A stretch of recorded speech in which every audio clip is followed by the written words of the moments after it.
Welcome everyone to New Polity's podcast. Just a reminder, we are a magazine. So if you have not subscribed, please subscribe now to get some of the best thinking and really, I think, some of the most radical thinking out there these days.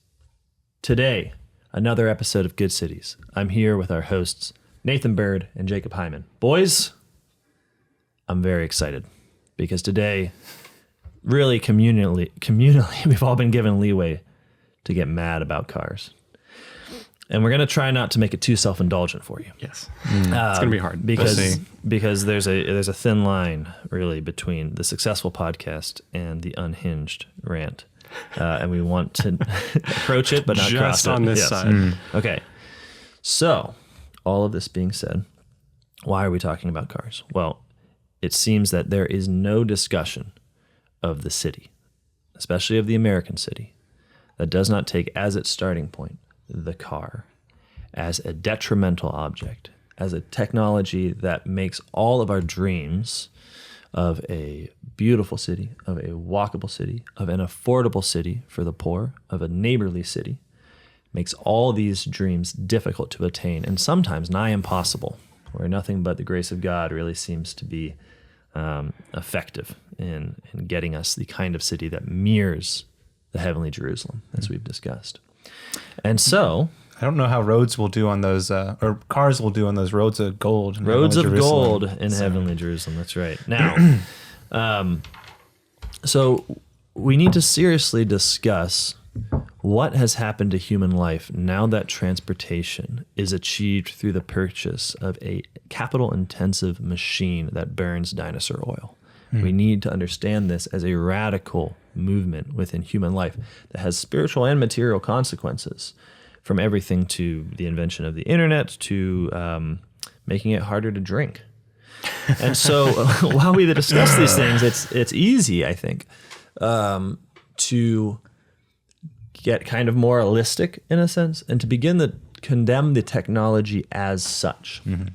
Now, this is problematic for Catholics to engage in because any kind of blanket condemnation of anything, artifact or natural, can begin to make us look a little like dualists, like Manichaeans, as if in this good order that God created, there was some way of us taking those raw materials, ordering them in such a way, and creating a sort of pure evil. I don't think this is possible. I think in technology, there's always a good. There's a good of the creative order, and there's a good of the human will and the human ingenuity in its creation. And so we can say, without fear of contradiction, that there is something quite good about the car, while at the same time saying there is no necessity on the basis of that good to build our world in its image and to submit to its capacities over and against every other form of life, the forms of walking, for instance. So, as a rough beginning, I want to pitch a book, okay? This is a wonderful book. I wish New Polity Press had published this book because then this pitch would be financially beneficial as well as intellectually beneficial. But as it stands, we did not publish this. Why We Drive by Matthew Crawford, one of the best thinkers out there. You might know him for his book, Shop Class as Soulcraft. If you want a defense of the car, I think it doesn't really get better than this, okay? And what Matthew Crawford says is that the car has created the capacity for the development of certain virtues, right? It has become, and I think this is true, a source of human perfection and a source of virtue in the sense of when you're in the car, you enter into a shared space, into a certain kind of communal experience where everyone's life is on the line, and you, in hopefully some fear and trembling, operate a deadly vehicle and try to be what Pope Francis called the drivers of Rome. He called them artisans of the common good, right? You drive and you act in such a way that you prudentially determine the layout and the look of your city by obeying certain customs of driving and trying to be a really good driver. And so there is something here, absolutely. There's also something to be said that if given the fact that we have made the world in the image of the car, Matthew Crawford's book is a wonderful critique that we don't go further down the road of automation. Pun intended. Yeah. So, yeah, that's right.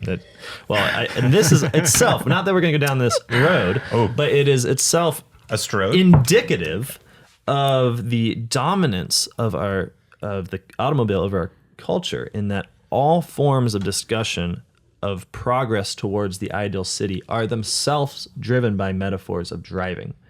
We drive forward, we move forward, we either kick the can down the road or we move further along the road. We put on the brakes, we get the green light.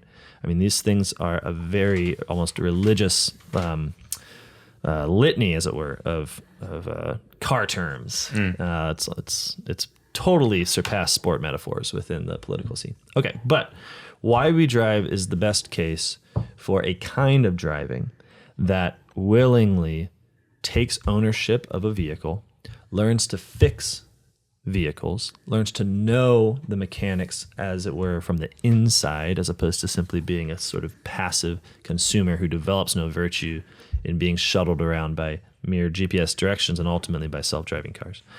Okay, there you go. So now you know, I think, that we're not nutcases who just hate getting behind the wheel, okay?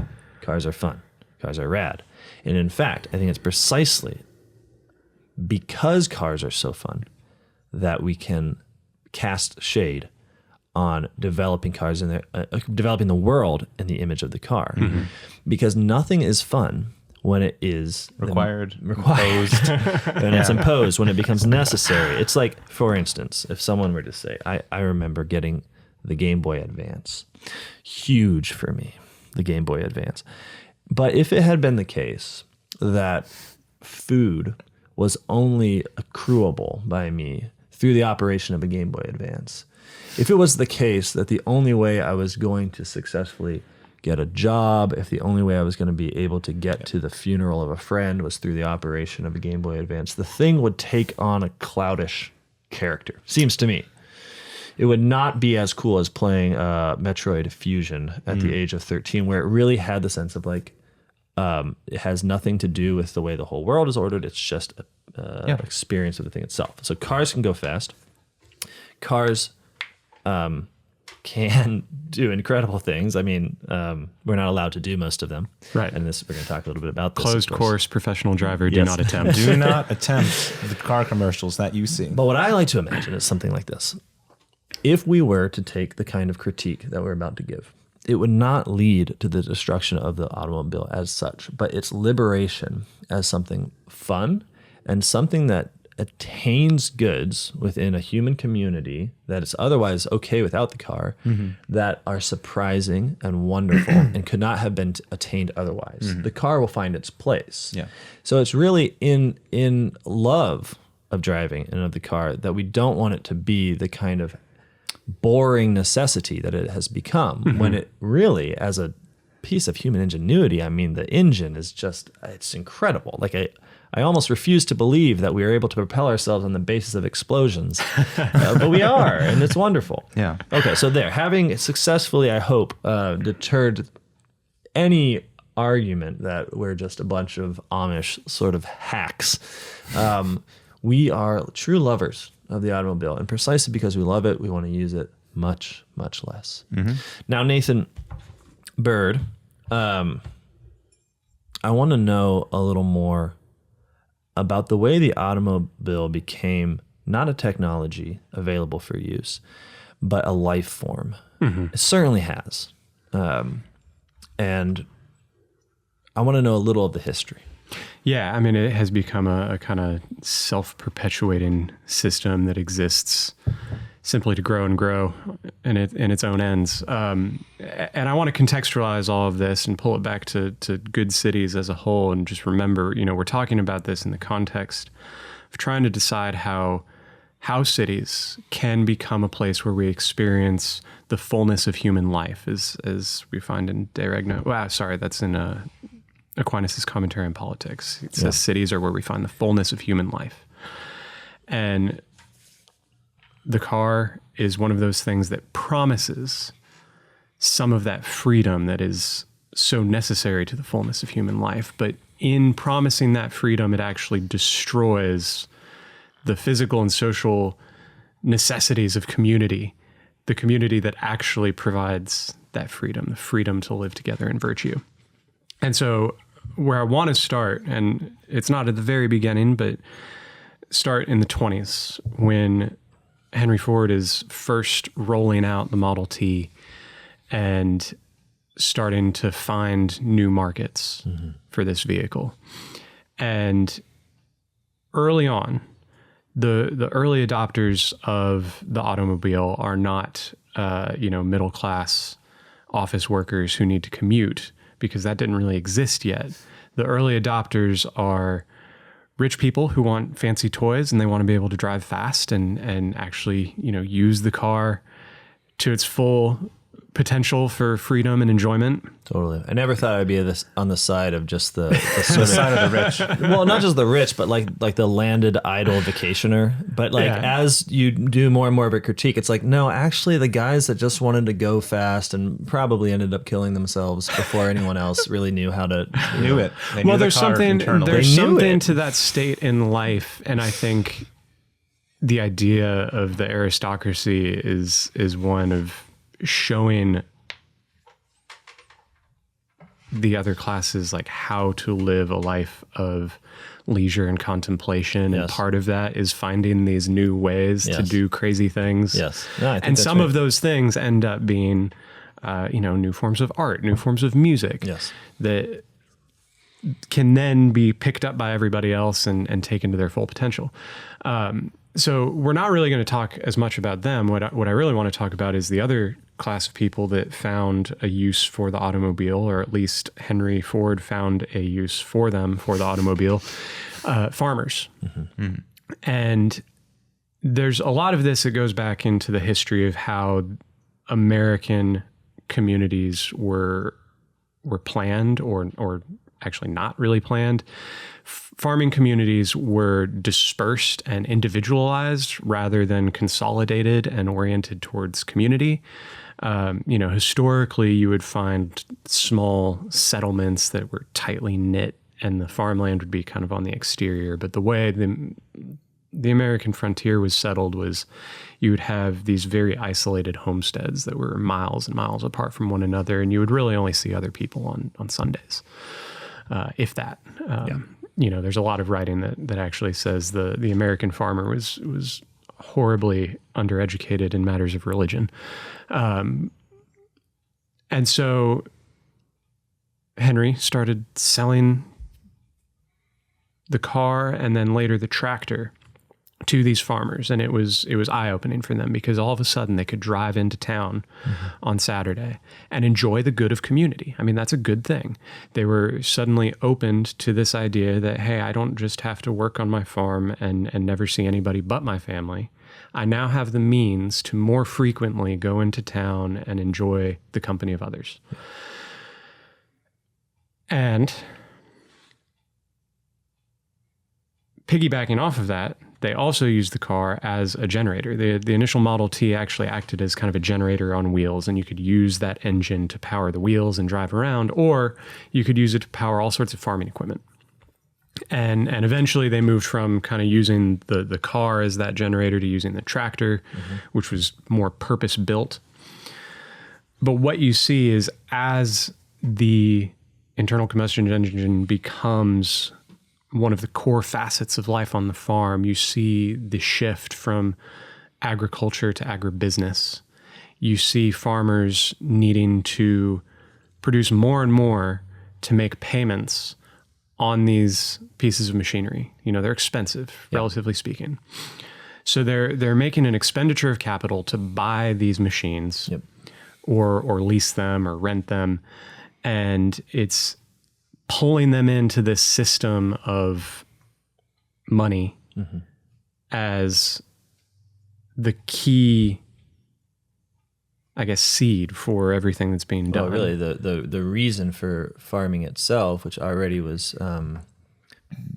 being shifted away from subsistence historically, became acquiring cash. I mean, this is something people don't appreciate about industrialism generally, is they sometimes imagine, it's easy to imagine that people just kind of woke up and got excited about mass production and about scaling everything beyond visible human scales and about exporting and all of these things. there's something to it in the sense that the philosophy of liberalism did lend itself to this. But one of the really practical things is it's very expensive to buy a big machine, whether that's a factory or a car. So you start out any venture in debt. Now now at this point, we're extremely used to this. This is just the way you start a business. But the point is, when you start out under the conditions of massive debt, then expansion and production become, and what would to an earlier age be overproduction, begin to become necessary. As they feel very necessary because you have to pay not just for a life, not just for subsistence and then the support of a community, but for heavy machinery. Right. And so the introduction of the internal combustion engine to the farm had a few different direct impacts. And the first was a dependence on a cash economy rather than on the soil itself. It made production a lot easier. It really did have an overwhelming effect on the amount of produce, double, triple yields. But the corollary to that is because you're now using machine rather than livestock to power most of your heavy labor, you're losing the naturally sourced fertilizer that comes from using work animals. Yes, cars don't poop. Exactly. So you're seeing a new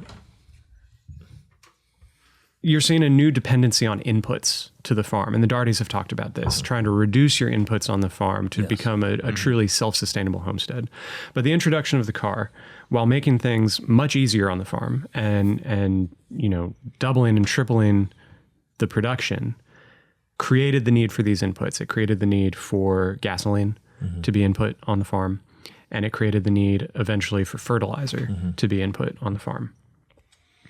At the same time, because the production capacity of the farm was growing so much, it actually ended up having just a terrible impact on the price of what was being produced. Right. And so they're producing more and more and more, which is great if your end is to feed people. Yes. You're producing a lot of food. That's awesome. But if your end is to make money, to buy the gasoline and the fertilizer, right, now the price of all those commodities has just plummeted because there's 3 times as much food as there was before. And so you've got the same amount of land, you've got the same farm, but now it's producing usually monocrops because mechanized labor tends towards monoculture. It's much easier to go, level a field of a single crop with a motor than it is to go hand picking each individual piece of produce, which could be dispersed and working together. Yes. And so basically it's the introduction of the cash economy to the farm. And you've already done several episodes talking about this in depth, so I won't talk about it too much further. But this author, so I'm pulling most of this from The Geography of Nowhere, The Rise and Decline of America's Man-Made Landscape by James Howard Kunstler. And great book, great history of cities. And he actually makes the argument that because of the introduction of the car to the farm, and it caused the shift to agriculture as a commodity, and ultimately began the reduction of topsoil that led to the Dust Bowl, which led to the Great Depression. I mean, he links it all together and basically argues from the car being introduced to the farm, you can draw a pretty straight line. And there's a lot of other factors at play, but you can draw a straight line to the Great Depression. Yeah. Yes. And it seems like in some ways there is a parable here or a lesson to be learned, because the car did serve a need that had been created really in the sort of founding moves of America. America is it's a fascinating place. You may have noticed, because it exports its culture throughout the world, including the automobile culture. But it itself begins unlike any other place in the world, which is sort of constitutionally through an expansive map gridding private property onto a pre-existing land without real reference to its inhabitants and natural barriers. And so one of the interesting phenomena of modernity is when we talk about the Americanization of the world, we indicate the spreading out of essentially an unreal system through the spreading of the American empire. And there's a way in which you feel sad for the farmers, because the truth is they were already in a sort of unnatural position. Yes. This isn't quite the sort of deliberate, conniving need creation of the ad man that you'll see after World War I. When Henry Ford is looking at it, people really are isolated. I think immediately of Wendell Berry, who in his very reasonable desire for distance from a lot of the machines that characterize modern farming, still said, I cannot conceive of a way of living as a farmer without an automobile. So both the need and the necessity now of the automobile are real. And so I think no one is making up the needs. Sometimes when you talk about the creation of needs, people are like, well, it means that you were like lazy and didn't really need something. It's like, no, as you mentioned, community is a good that was lacking by virtue of homesteads and large-scale farming operations that were beyond human scale from the beginning because of the way that land was claimed during the westward expansion period of American history. And it's a classic example of trying to use a technological solution for what is really a societal problem. Well, really a technological problem. I mean, we don't need to go down this road, but the problem was created by the technology of mapping. Right. And centrally planning and use land ownership. One technology to reduce the ill impacts of the previous technology and so on and so forth, rather than going at the root. Yeah. Okay, so this makes sense how the car kind of insinuated itself within American life. What happens then? So you have these two classes, and at the same time that the farm is being induced to take on all of these inputs and enter into the cash economy, you're also seeing the transformation of the city for this early adopted class. You know, these are people who are rich and powerful in their cities and generally kind of the patriarchs of these cities. And so they have a lot of influence to then change the cities to accommodate their new ways of getting around. And so you see this, you talked about it briefly on an episode with the Darties, but the introduction of Jaywalking Laws in the 20s, where we have people who are driving around, and for millennia, roads had been for people to walk on or drive their carts at most. But what you're seeing now is the introduction of this new vehicle that can go extremely fast, and it's extremely heavy, and they want to be able to go fast, but you can't go fast when there's a bunch of people trying to walk across the street. Absolutely. And so they say, you know what? We're going to limit the freedom of the pedestrian. You can't walk from this business to that business across the street. You have to go down the block to the intersection, across the crosswalk, and back down in order to stay out of our way. So you get the introduction of jaywalking, which is really a breathtaking moment in American history, because it could have gone another way. Typically, law coming from the Catholic tradition is going to prioritize the weak. We talk about the preferential option for the poor as a principle in really any kind of social activity. But the basic principle is that between a person driving a ginormous, deadly vehicle and someone on his foot, the law should be utilized to protect the weak in that scenario. And it went quite the other way. And, no one, I imagine, is particularly surprised by this. What? The law used to protect the powerful and against the needs of the weak? Well, sure, we see it all the time, and it's a classic tyrannical use of the law, which otherwise could be such a good. But I do think it was a moment that did not have to happen. And when you look at the expansion of the vehicle, it's sort of full of these moments where things that feel inevitable, I think feel inevitable because of the weight of history. It's like, well, look, here we are. Everything's, the car came, and now we can only use a car. And so the car must have been an inevitable progress within a line of technological progress that began with the wheel and now has ended in the, Tesla. Yeah. Right. Play an Xbox on that now. Whoa. Yeah. But this is not the case, of course. The truth is that this would be pretty much unimaginable within a world in which people weren't trying to enrich themselves at the extent that they were. What I mean is, we kind of take as our presumption that if there's a technological innovation, that it is profiting someone in their quest for private gain, which is certainly true of the automobile. I mean, but the very fact of having a society in which people like Henry Ford look around and say, like, I've invented something, and so now it's sort of natural for me to look for ways in which this thing I've invented should be purchased by everyone. That's a novelty in human history.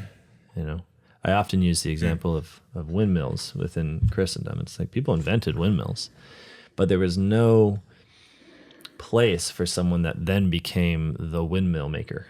Like, there was no place for someone to go advertise the windmill to other towns. If you look at the expansion of the windmill, it just happened through imitation. I mean, people saw it, they saw its use, and so you can geographically track windmills spreading across Europe. This comes from the assumption that there really are needs that are met, and that technological progress is driven by the actual meeting of needs and community decisions, not about the technology itself providing some kind of historical leap forward in time, which means that it becomes necessary. It's like, well, if time is just a marker of technological progress, then the one who invents the next technology has a certain right, as it were, to that technology proliferating all over the earth, because he's sort of found the next step within history almost. Okay, so the point is, there's a lot more going on than just the necessities that, or the needs that the car met. It's also doing so within a society that's pretty primed to look at every technological innovation as sort of bearing within itself a right to total expansion. Okay, that's it. And so then from there, we move into World War II. Yeah. And the spinning up of this just massive industrial capacity of the United States to fund the war effort. Yeah. To produce the planes and jeeps and guns and bombs and everything that's needed to wage a war. A huge increase in the production capacity of the states. And then after the war, we were one of the only countries that production capacity had remained virtually untouched. Yeah. We hadn't been bombed to pieces like most of Europe. Yeah. And so we have this huge production capacity that's now looking for an outlet. Yes. And which again didn't have to be looking for an outlet, but people could have returned to whatever happened before. But women stayed in the workforce, so we had our increased workforce labor capacity, as well as all of the. Cincinnatus did not go back to his farm. No, that's right. That's right. Yes, and so there is a sort of, we have the product, now let's find a place to put it. Right. And there's an element of that, and then there's also an element of. There's a story about Eisenhower during the war being very upset with the lack of infrastructure to move troops around. The trains were usually late or waylaid in some way. And he came back to the States and thought, for the national defense, we need to have this national highway network. And this gets overblown a little bit. People talk about it as if it were just an issue of defense. He also really kind of wanted it for transportation and for cars. It was just part of that was the idea that we need to be able to get all around the United States with a national highway system to move troops around, to move airplanes. Now you have runways literally scattered across the states. I mean, every highway can basically be used as a runway. Yeah. And what that does, do you want to talk more about the Federal Highway Act, or do you want to just talk about what it did? Well, I mean, there is a certain coercive mechanism in place here where it also consolidated federal power, which obviously already was at probably its most massive proportions to date. So it's not really a new trend, but basically states were kind of strong-armed into making way for highways because it became attached to the funding from the federal government. And so it was like everyone chose to do it, So the impact that you actually see this having on cities physically and historically is that, first of all, for some strange reason that I still don't quite understand the history behind this, Jacob, maybe you do a little bit better, but it was decided that the highways actually needed to go through the cities that they were serving. And this is not something that was really done historically, and it's not really the way that Europe went about most of their highways. They generally did kind of a ring road and maintained the pre-existing grid. But in the US, we decided, no, we need to be able to go straight to the heart of downtown with a highway. Yeah.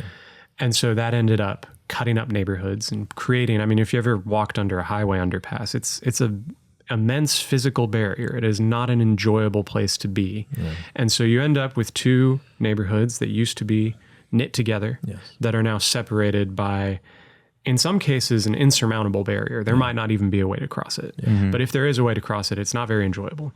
The other thing it did is it created immense quantities of cheap land on the outskirts of town. It did very similar to what the train tracks were able to do. Is that when a train goes through the American West, you now are increasing property value because you have access to it. Same thing with stations.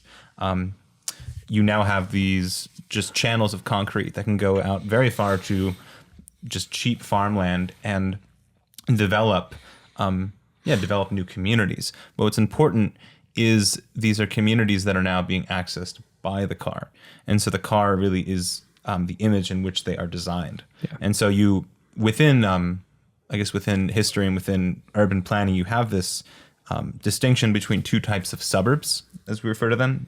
You have, perhaps where most people enjoy living in the historic downtowns, referred to as streetcar suburbs. So these are much more dense communities that were often made before the Second World War and were linked by that streetcar network that often still exists. The rail still exists, but have been paved over. But this is in contrast to, I think, what we just frequently now call the suburbs, what strong towns would call the suburban experiment, which is this new type of development that's able to, I guess, really capture the heart of America with the American dream post-World War II.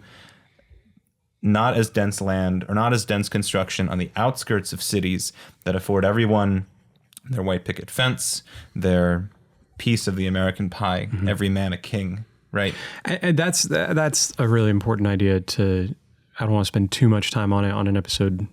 We'll talk about it in another episode more in depth, but the idea every man a king or every man a lord is really more than the car at the heart of the suburban experiment. The early suburbs, especially in America, were seen as ways for more affluent people to get away from the dirt and grime and noise of the cities. And these were heavily industrial cities. I mean, especially in America, because America did not have the history of cities as civic places. Right. They had histories of cities as places of industry. Commercial centers. Most of American cities are they have their founding as market towns or industrial towns, and so they're not really pleasant places to be. It's not like the great plazas of Italy or anything like that, where you have a social space. And even then, when you do have some type of civic space, it's often funded by someone who made their money on industry. Right. We have the who's the library guy? Rockefeller. Yeah, we got Carnegie. Carnegie. we have a Carnegie library here in Steubenville. Yeah. You know, it's these civic institutions come after the success of the industry. Yeah. But almost as they're kind of backfilled. Yeah, they're civic infill in a certain backwards sort of way. And so the early suburbs were seen as a way to get away, and it really was kind of every man a lord. They took their inspiration not from, homesteading or the lord of a castle or anything like that. It was more the sort of Enlightenment lords where they had their estates on the outskirts of town, surrounded by green lawns that were really just a sign of wealth. I mean, the origin of the lawn is, I have so much money that I can afford to let all of this land go essentially fallow and produce nothing but grass to play on. And not even grass as pasture, just grass. Right, just grass as luxury. And that was really the model that was imported for the suburbs on a smaller scale, is every person who can afford to live in this suburb can then be a mini lord. And that same pattern was then made available. It's kind of the democratization of aristocracy. Sure. Yeah. Where now every man can have their little lawn that it's not productive. It's just there for leisure. which is fine to a certain extent. But if it's what every person is doing and the only thing that's happening, it becomes an issue. And now every man has access to this, and it's on a much smaller scale. You know, your 3-bedroom suburban house with white picket fence and a nice little lawn is not going to be the Biltmore or Versailles, but it's in miniature. Which is very fitting to the American sensibility, which wants aristocracy, but only if no one thinks you're rich. Exactly. You have to pretend everyone is equal while also striving to show off that you're very successful. And this was done within the suburbs, the suburban experiment suburbs, when they're platted. I mean, you can set minimum prices of the housing to be sold by. So you're not able to, and this is how some of the invisible redlining was sort of done. You don't permit, it's not that you don't permit that group of people to not be able to purchase homes there, but you set a minimum price so that you're really getting a homogenization of class within these areas. But it's important to note that these areas of pure residence would not be massively successful if it wasn't for then the transportation by the car. Right. The only reason that so many people were able to take part in this kind of democratization of aristocracy was because the highways expanded, and what used to be a 30-minute drive down a dirt road or a 2-hour walk was now a 15-minute drive down a concrete road that was pretty pleasant to drive on at the time because there weren't as many people driving. Right.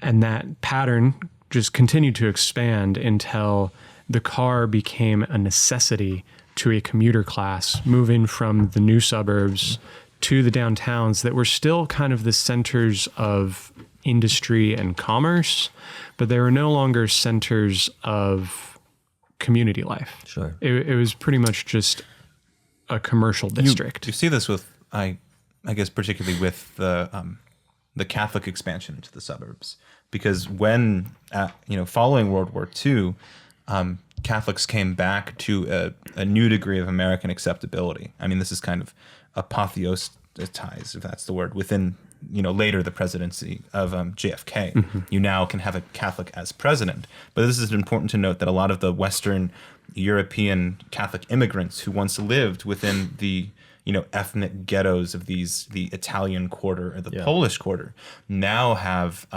movement of class to be able to then become your suburban neighbor. And this is fascinating. This was a talk that came out of the Notre Dame has a real estate conference of church real estate, and there was a guy who spoke about just this past year about that Catholic suburban expansion and how the church following the Second World War in the U.S. was building.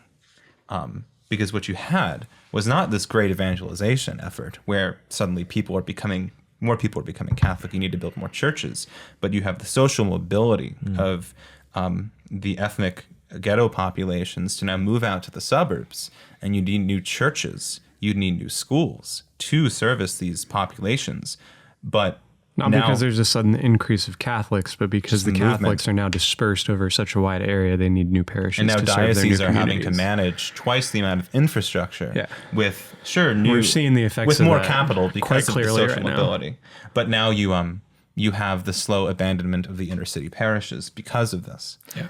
Well, and it also, there's a common thread, which is disintegration here, right? Like if the city, according to Aquinas, is the place where the diverse common circumstances of life are all brought into a common flourishing. What we see here now is a sort of disintegrating of this Catholic or holistic vision, where life is lived in one place, commerce is in another place. And it's interesting, I mean, it makes sense within America that the church, which again, at this moment, it could have gone one way or the other, the church chose to associate its life with residence, with essentially the private sphere is what I'm going to call it, which I think was a spiritual loss within Catholicism, because whereas before, and you go to cities, it's just night and day, like the beauty of the churches in the cities as opposed to the suburbs is astounding. That even within America, where there's a certain, the Catholic might take a certain wry look at the fact that there's usually Church Street within an American city in which the Catholic faces off the Presbyterians in a sort of battle of the beautiful facades. But there was this sense of the spiritual center being public, being fundamentally, visibly public, drawing all things into itself. And then with the move to suburbanization, it became servicing the residential, the private life of the American people. Because right at the moment that you had suburbanization, you kind of had the cementing of the public-private distinction within American life. This is where you start to hear the language of like, you can't legislate morality, you can't dictate what happens in the bedroom, precisely as we're literally creating the spaces where individuals are not in obvious community with each other. We also begin to idealize it as the place of the spiritual life, as a sort of private affair. Yeah. You have your church, and it's built And right outside of your housing development. You don't have Church Street anymore as well, because not only was there's various movements, global movements within architecture that really degraded the look of churches, but I think more importantly to what cars did to churches is you now have them surrounded by a sea of parking. No longer is the church situated as the sort of center and hub of a community of life. It's A, separated from the residences, but B, it's privatized. It's now privatized. It's in the middle of just parking, where if you're walking on the sidewalk, you now have to almost enter this no man's land to then walk into the church versus just being able to drive from your residence. And there's no sense of invitation. No. There's no open door that you can see walking down the street and say, I might stop in and pray for a moment. Yeah. Absolutely. And even if you want to, it's just kind of squinting at the door to see if it's open. There's a structural relation then to the way we build churches and to their situation in the urban fabric, as we'd call it. Well, I just mean like there's a tendency within American Catholicism and what passes as traditionalism within America to view the church as a certain sacrament reception center as opposed to being integrated. Yeah, well, and I mean it really destroys the parish's relationship to the poor, because of the nature of the suburbs. The nature of the suburban development pattern is to create a number of houses that are all roughly equal in price range, so that a specific class, and you have nicer suburbs and you have cheaper suburbs, but a specific class moves into a neighborhood, and as part of that development pattern, you might build a church kind of near that suburb. But because everybody who surrounds that church is by necessity of the housing price in a similar class, you have removed the poor from the parish. Yeah. There's no intermingling. You have to go out of your way. And we see parishes do this all the time. I'm not saying that the parishes have stopped serving the poor, but the poor are removed in a way from the daily life of the parish. I think it's poor not just in terms of those disassociated from you in terms of family, but even of blood family. You're the poor perhaps being the intergenerational family of aging family members. You now have to get around these new developments by car, which for most people is a sedan of some time. They had station wagons back in the day, but really it was four-seaters, maybe five if you want to squeeze some people in the back. And so within those ethnic ghettos where you had intergenerational families living together, now the young families who were able to move class were able to move out to the suburbs, but you can't fit 2-3 generations into a sedan. Mm-hmm. And so now you are you need to teach grandma how to drive, or if she can't drive, you got to put her into a assisted living facility that maybe has its own little chapel and a visiting priest who can come and celebrate mass on Sunday. As an elderly woman outside of Steubenville told me, "Oh, don't worry, honey, I just watch EWTN."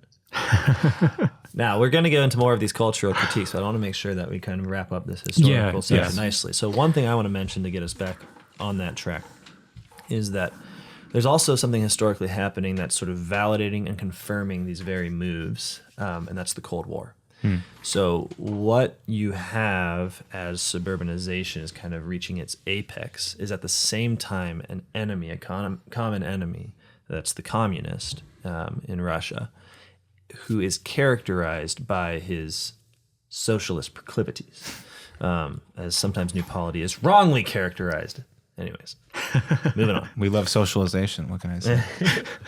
So one of the things that really confirmed these movements is that they're presented, and there's something to this, but they became kind of blown out of proportion as being presented as the alternative to a collectivist mentality.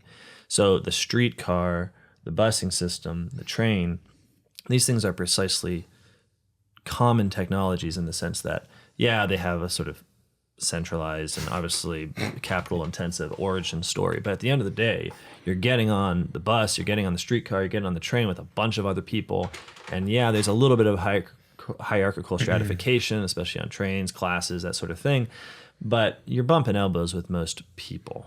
Okay, now this became a image, as it were, of a route down which America should not go. The car provided each American with a individual mode of transportation, confirming them against the collectivist mode of transportation in the communist. The as you mentioned a little bit earlier, Jacob, like the communist sort of building structure was in some ways very horrid, but with the Soviets, they were thinking in terms of cities and in terms of apartments. They're just extremely ugly. Very utilitarian. Yes. Yeah. It's not a city as a civic center. It's Right. it's a city as a mode of production. And it's interesting. I want to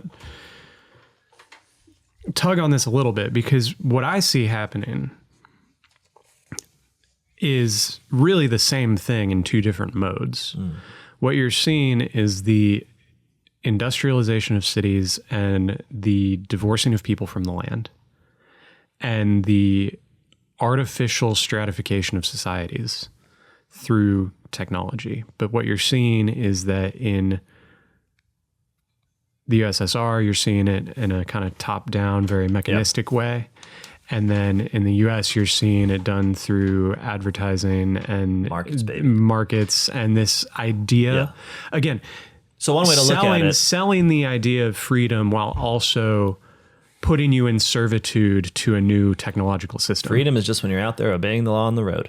Yeah. Yeah, no, absolutely. I think one way to look at it is like, you have the Soviet blocks where it was like, this is going to be the writer's block, this is going to be the artist's block, and we're doing the same thing in the suburbs, but it's not like anyone's telling us to do it. It's like, this is literally one homogenous race and class of people who all work at the same part of the city and drive in every day. That is until we're not like the Soviets. They live in these blocks of one homogenous people who all have the same job because someone told them to do it. Different methods, but ultimately. Until you start to try to build something, and then you realize, oh, we have the separated usages within America. Yeah. So it's the same thing as, I guess, the Soviets, just not as much concrete. And all I mean to say is that there's a difference in concrete's being used for method different things. and there's a difference in aesthetics. Aesthetics, and then, but what I want to say is that within this context, America is always very inspired, every nation state, precisely as a military production, is motivated by a common enemy. And in the Cold War, you have the sort of peak of American exceptionalism, the identity of Americans. Like the things we did, they weren't just things we were doing, they were ways we were winning. You see us driving out to work, that's because we're Americans, because we're free, unlike those other guys. Right. Now, this became basically an untenable ad campaign to maintain, like for more than it's about a decade where this really kind of had weight. But it was very effective in confirming and giving a sort of spiritual power to these otherwise very material and very kind of loosely self-interested decisions that we were making. And it kind of, I think, brought us to today. I mean, there's other things that have happened, obviously, but really we seem to be in a holding pattern from the suburban development phase of the American automobile. And the one thing that maybe we could kind of end the historical analysis here. There's one other historical point I want to get to. Yeah, but so the one other thing, we've talked about how the automobile led to the introduction of the cash economy to the farm. It led to cheap land on the outskirts of town that pulled people out of the cities and kind of homogenized our communities.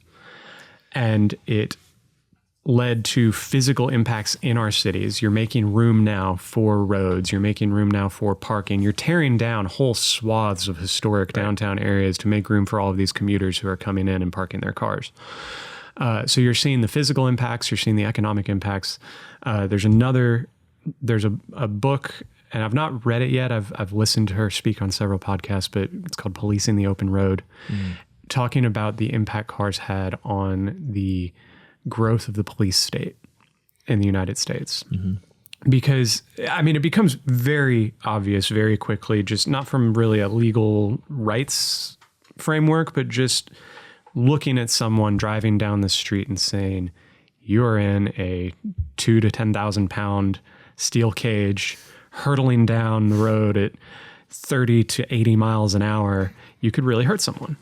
And so there's a new need for a legal framework to keep people in order. And it was interesting in that this new need for legal oversight applied now to almost everybody. Before the automobile, police departments were pretty sparse. There was not a huge kind of superstructure of managing, all the different police stations and everything. It might be a handful of guys who are just kind of patrolling the streets, looking out for people starting fights. I mean, it's very obvious when somebody's breaking the law and they're not in a car. It's a lot easier. You're stealing something, you're starting a fight, you're brandishing a firearm, like you're doing something that is obviously antisocial. And the police can step in and say, hey, what are you doing? It's a lot easier. They're going to cart you off, or you're going to stop what you're doing. It's a lot easier to be a beat cop in that traditional walkable urban development because you can walk. Yeah. You can't be a beat cop. Talk to the neighbors. You have the neighbors in the porch. You seen anything going on lately? Yeah. And so what happened with the introduction of the car was that now you need a new legal framework to ensure the safety of everyone. But at the same time, you're seeing everyone who is driving is now becoming a lawbreaker. Totally. At an astounding level. You're introducing something, it's pretty easy to say, okay, public drunkenness is outlawed. Yeah. Okay, you see one or two public drunkards and they get carted off and kept in the tank for a little while and they sober up and they go home. But now everyone is violating traffic laws because when you get in a car, there's a certain sense of entitlement that comes with that. It's like, I have somewhere to be. Yes. The speed limit says 30 miles an hour, but this road is wide open. So I'm going to go 50. So I'm just going to quote this book at length. Towns and cities ran into an enforcement problem. Everybody violated traffic laws. Non-compliance was not a new phenomenon, but violations of the rules of the road presented a different quandary for two reasons. First, drivers included respectable people, and their numbers were growing every year. Second, traffic law breaking resulted in tremendous damage, injury, death, and those numbers were increasing every day. It soon became clear that the public's interest in street and highway safety required more policing. This meant that everyone became subject to discretionary policing. So what happened before the automobile was that law breaking was obvious, and you didn't really need a warrant to go after a public drunken. Because you were responding to a visible... It's there. You see him. Yeah. But in a car, you don't really know what's going on inside of a car. It's a private space operating on a public road. And so police now need, in order to enforce the law properly, actually need discretion to operate outside of the traditional warrant system. Sure. And so this is where you get the, what's the phrase? Search and, no. That's search and seizure. Basically, all you really need to pull somebody over is the slight indication that there might be some law breaking going on. Gotcha. And so now everybody's private space becomes subject to public policing in a way that it really had never been done before. Right.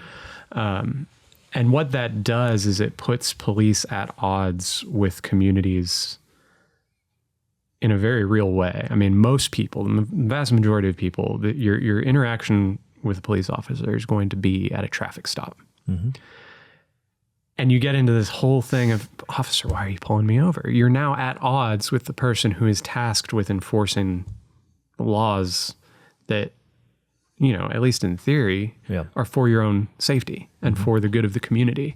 But now everybody is subject to it. Yes. The surveillance regime expands, but then also you think about everyone's education, right? Your first experience of a police officer as a child is him pulling over your mom. You know what I mean? So there's a new emphasis now as people grow up within these societies of policing as everyone kind of being under the presumption of criminality, and then the police having a corresponding all access pass to human life. Right. Yeah. And I think the road system did more than Foucault's panopticon could ever have really, not his panopticon, but it kind of expanded surveillance as a way of policing, whereas before, as you mentioned, it's really responsive policing. The thing happens, you respond, as opposed to presumptive policing, where it's like, okay, this is going to happen at a certain rate, and we're going to police it at a certain rate, and then at that point, you basically established a zero-sum game, it seems, between the policed and the police. And it strikes me that the car really is an expansion of the private space. And I want to speak a little more of it in terms of that. But I think this is actually a good spot, because we've probably gone on for a little bit, to make by executive decision an episode break, call it Cars Part 1. Where we've spoken a bit about the development of the automobile and sort of summarize what happened here, and then move on in a further discussion. So the automobile, while an invention drawn up out of God's good creation, has created the world in its image and has created a kind of people who are now as driven by the automobile as they are driving automobiles. We're now dependent upon it. Yep. It is not a tool of freedom. Yeah. It is a tool that we are increasingly having to enter into cash economies to support. And just briefly, I want to talk about, where we stand today is that the cost of car ownership is just skyrocketing. A new car is, I think, approaching $1,000 a month after payments and insurance and all that kind of stuff. I was doing some calculations the other day. Depending on how long your commute is, you're spending $8 to $20 per mile every month. So if you have a 10-mile commute, you're spending $80 at least every month extra to support that. It's forcing us into cash economies. It's amazing. And it's having real impacts on families. There's a study, I don't want to talk about it too long, but it's just too good to okay. So we've got the greatest stuff coming up in the next episode, and it's this. There's studies about how car dependency has impacted families and family sizes, and it's again using a technology to solve the issues of a previous technology while also creating new dependencies. That's right. So here at New Polity, we're all interested in the investigation of where our needs come from, and then ultimately to get to how we can limit our needs to those ones that the fulfillment of which really does help us to grow in holiness and to create social orders, and most importantly here, cities that reflect the heavenly Jerusalem. So thank you so much for joining us on this journey, not a road, but a journey. And we're really excited to see you next time, where we're going to get into the spiritual effects of the car on American life. God bless. Bye.